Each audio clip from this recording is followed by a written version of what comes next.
Oke Gan, bismillahirrahmanirrahim. Assalamualaikum warahmatullahi wabarakatuh. Kembali lagi bersama saya di kanal YouTube Agna Ihsan.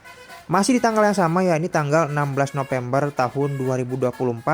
Ini merupakan video lanjutan dari video yang sebelumnya, yang dimana video sebelumnya saya dan juga Ahmad telah mengoyod bis PO Putra Utama dengan julukan Rahma Nursipa dengan driver Om Tommy dan juga kernetnya Mang Yadi dari Soreang menuju ke arah Ciwidey. Nah, di part 2 kali ini saya rencananya akan mengoyod bis yang berada di belakang bis Aprilia Style, yang dimana di sini merupakan PO Banter dengan julukan Neng Rossa. Lalu selanjutnya saya akan mengoyod bis Wulan Jaya dengan julukan Sekar dari daerah Soreang menuju ke arah Rengganis. Oke Gan, penasaran kan bagaimana keseruannya? Yuk tonton video ini sampai dengan selesai lur. Jangan di skip ya lur. Mantap, sesi ngoyot kita mulai. Utamakan selalu keselamatan saat memburu atau mengoyot bis. Mantap.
Sekar fungsi telolet di jalur ini emang ini ya.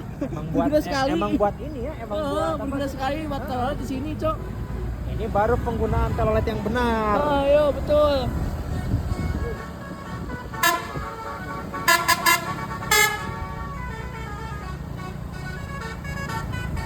Yuk. Oke.